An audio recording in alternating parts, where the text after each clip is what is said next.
why is it that ETs accept the protocol here, and why don't they just, like the ones that were over my head, they were there for about 40 seconds, that's it, and then went straight up, straight across so you couldn't see it anymore with the trees. Right.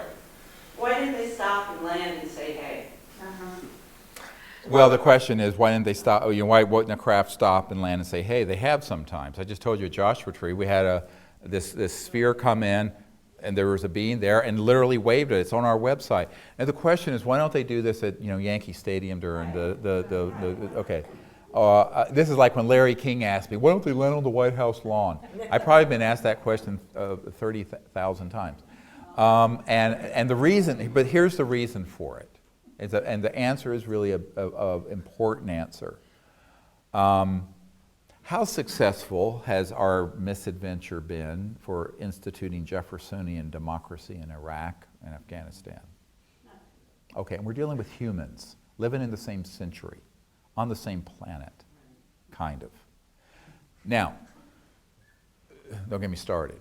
Okay, now, the point I'm making, without becoming politically incorrect, is that if you have a civilization that is thousands to millions of years more developed than ours, and they were to come in and force disclosure, let's say, by being that open, a couple things would happen.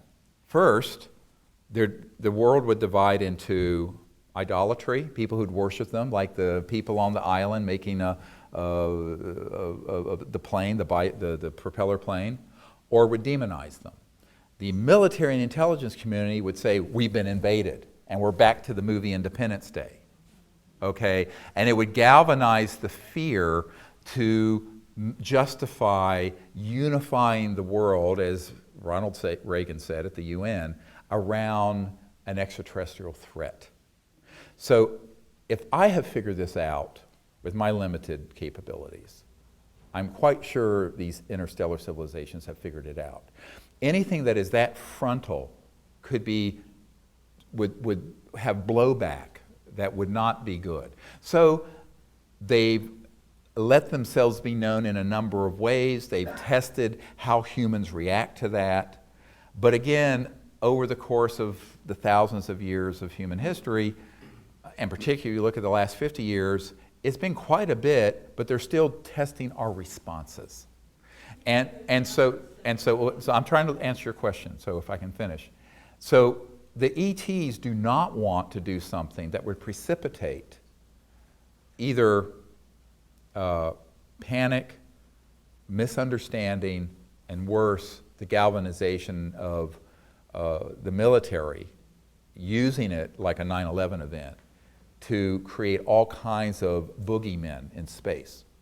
They know that that is exactly how an event like you're talking about would be used. I know it, they know it. And so the only way that global open contact is going to happen, like you're discussing, is that if it is under a CE5 protocol with a lot of world leaders involved. This could happen. We're working on this. It's done in a way that is invitational and coherent. If it happens the other way, it could be something that would have a lot of bad consequences that are unintended to most people. The other problem with it is that what would be the purpose in doing that if the people aren't ready? And you know how I think they're measuring how ready we are? Is how much we go out there and pull ourselves out of YouTube and the television and Netflix and go out under the stars together and with intent and sincerity ask them to make contact. That says to them that we're ready. And if we don't do that, then we're dilettantes. And we're sitting at home in front of our TVs being dilettantes. So I think that you have to walk the walk, not just talk it. And I think that's what they're measuring. And there's many people have said, well, certainly they would have cures for cancer and AIDS and could do all. I said, yes, of course, but our covert programs have all these things already also. They do. It's not a myth. So they're watching that there are certain types of humans that like to keep all this secret, and other types of humans who are passive or cowardly.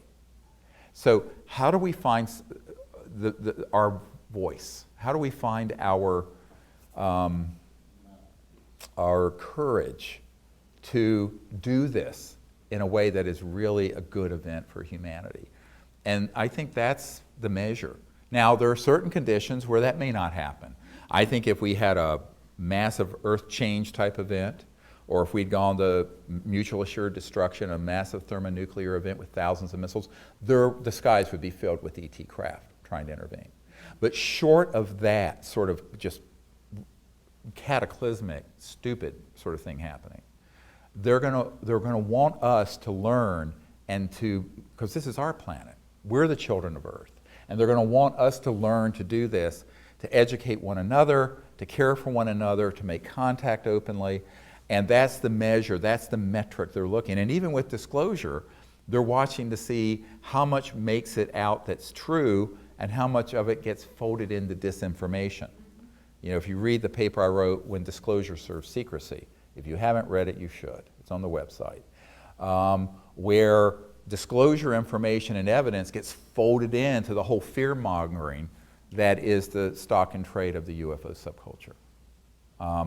So I think we have to be aware that this is being monitored by these civilizations who I'm sure work together. There's no question about it. I mean, if we have coalitions and we work together as dysfunctional as humans are, you can be assured that interstellar civilizations work together with infinite more coherence than we do. That this is being measured and observed, and there are certain metrics that I think they're looking at. How mass society, media, and political establishments react, how military reacts, how the public reacts, but also what are the people doing. And you know, having been in the kind of the center of this for 25 years now, 2015 will be the 25th year since I founded all this. What I feel over and over again is that the real action is with each individual person and then coming together and making this wave happen. And I think that for that reason, a forced disclosure by the ETs or an event happening from on high on Capitol Hill or the president, those are the two least likely ways. And this other path just involves more effort and work, but that's part of the lesson. You know, Earth is a schoolhouse floating through space. And we're here to learn certain lessons about self-realization, but also self-actualization and creating a new world. And I think that's really why we're here together at this time. Well, we're out of time. Thank you so much for being here, and stay in touch. Hope to see you again.